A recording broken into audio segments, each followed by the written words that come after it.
The Army of Ancient Japan was an organized military system adapted to prolonged conflicts and siege warfare. Its effectiveness was based on a clear division of troops, standardized weapons, and the tactical use of different soldier categories. This video presents a complete catalog of the Army's structure and equipment. Army composition, types of troops. Samurai, the professional warrior class that formed the core of the Army. They served as commanders, elite fighters, and heavy infantry or cavalry. Their defining feature was permanent military service, advanced training, and the right to carry a full set of weapons and armor. Ashigaru, mass infantry recruited from the peasant population. They were used in formations, for holding positions, and for frontal combat. Their main advantage was large numbers and standardized equipment, which allowed effective use of formation-based tactics. Mounted warriors, units that used horses for mobility and flanking actions. Their tasks included rapid attacks, pursuit, and reconnaissance. The key characteristic of these troops was high maneuverability and the ability to fight while moving. Archers, specialized infantry and mounted units armed with longbows. They were used to engage enemy forces at medium and long range, support advances, and defend positions. Their role was to weaken the enemy before close combat began. Spearmen, infantry units equipped with long pole weapons. They were employed to counter cavalry and maintain dense battle lines. Their main strength was extended reach and effectiveness when used in organized formations. Firearm units, troops armed with matchlock firearms. They were used for volley fire and to disrupt enemy formations. Their key feature was high penetrating power combined with relatively simple training requirements compared to traditional weapons. The next section focuses on close combat bladed weapons. Tachi, a curved longsword worn edge down and primarily used in mounted combat. It was designed for powerful slashing attacks against infantry and lightly armored opponents. Its curvature and balance were optimized for downward strikes delivered while riding. Katana, a single-edged sword worn edge up and intended mainly for foot combat. It was used for fast cutting strikes at close range. Its defining feature was ease of draw, allowing immediate use in confined spaces and sudden engagements. Wakizashi, a short sword carried as a secondary weapon. It was used in close quarters, indoor combat, and for finishing actions when a longer blade was impractical. Its key advantage was compact size and effective one-handed use.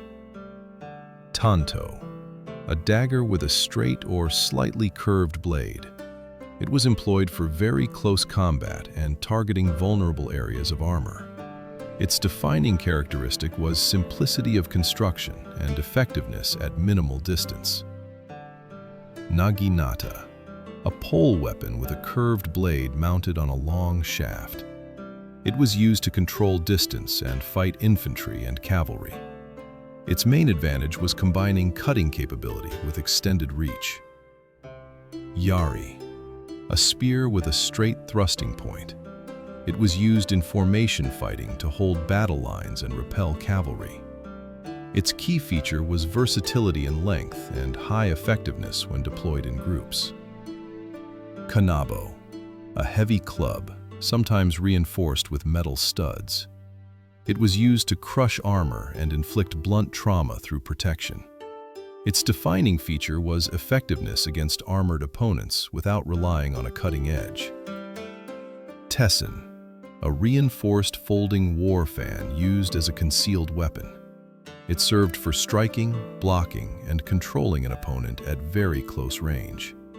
Its key characteristic was disguise as a non-military object while retaining combat functionality. Throwing and ranged weapons. Yumi, an asymmetrical longbow and the primary ranged weapon of Japanese forces. It was used by infantry and mounted troops to engage targets at medium and long range. Its defining feature was its great length and shape, allowing effective use both on foot and from horseback. Oyumi, a large bow of increased size, primarily used in the defense of fortifications. It served to engage dense enemy formations and targets at extended range. Its key characteristic was greater draw strength and penetration compared to standard bows. Teppo, a matchlock firearm used for ranged combat and volley fire. It was employed by infantry units to disrupt enemy formations and penetrate armor. Its main advantage was high stopping power combined with relatively simple training requirements. Shuriken, compact throwing weapons of various shapes. They were used at short range to distract, wound, or disrupt enemy actions. Their defining feature was ease of concealment and rapid deployment without complex preparation. Fire arrows. Arrows fitted with incendiary materials. They were used against wooden structures, fortifications, and concentrated troops. Their key feature was combining ranged attack with fire-based disruption. The next section focuses on defensive equipment and armor. Tate, a stationary shield made of wood, usually rectangular or trapezoidal in shape. It was used primarily by infantry to protect against arrows and other ranged weapons. The shield was placed on the ground, allowing soldiers to take cover behind it while advancing, holding positions, or supporting archers and firearm units. Kabuto, the general term for Japanese combat helmets. It was designed to protect the head from sword strikes, arrows, and blunt impact. The construction combined metal plates with a suspension system and was often paired with neck guards to protect the sides and rear of the head. O Yoroi, a heavy lamellar armor primarily used by mounted warriors. It was designed to protect the torso and shoulders from arrows and bladed strikes. Its defining feature was a rigid, box-like construction that provided strong frontal protection, especially effective in mounted archery combat. Dolmaru, a wraparound lamellar armor that enclosed the torso and fastened at the side. It was widely used by infantry and for fighting on foot. Its key advantage was improved mobility compared to heavier armor, allowing greater freedom of movement during prolonged ground combat. Haramaki, a torso armor that closed at the back rather than the side. It was used as a lighter and simpler alternative to full lamellar armor. Its main feature was reduced weight and easier donning, making it suitable for a wide range of soldiers. Kusazuri, hanging lamellar plates attached to the lower edge of the armor. They were designed to protect the hips and upper legs while moving. Their key function was maintaining leg mobility while shielding vulnerable areas during both movement and combat. Kote, armored sleeves protecting the arms and forearms. They were constructed from fabric combined with metal plates or chain elements. Kote provided defense against cuts and glancing blows while preserving flexibility of the arms. Tsunete, shin guards worn to protect the lower legs. They were used by both infantry and mounted troops.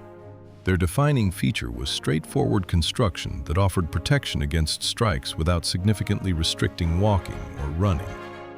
Haidate, thigh protectors made from cloth panels fitted with metal plates. They were worn over clothing to protect the front of the legs.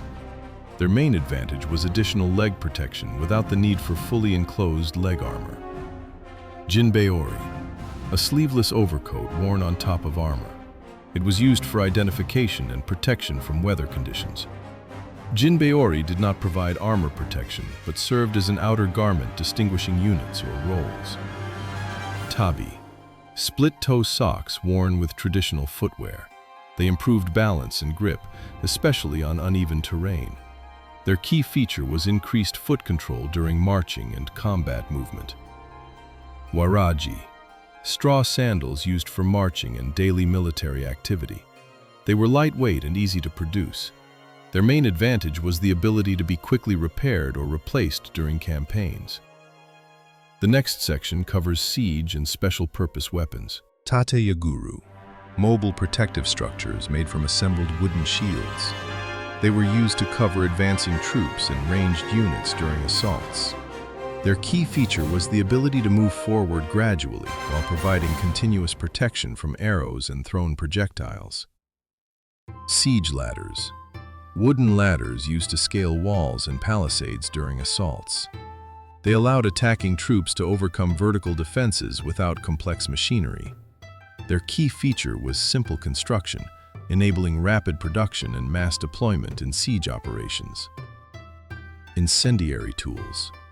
Fire-based weapons including fire arrows, torches, and basic incendiary charges. They were used to ignite wooden buildings and defensive structures during sieges. Their main advantage was effectiveness against fortifications without requiring advanced mechanical devices. Thrown stones. Natural stone projectiles used by hand or with simple aids. They were employed to attack defenders on walls and in narrow passages. Their defining feature was immediate availability and use without specialized equipment or preparation.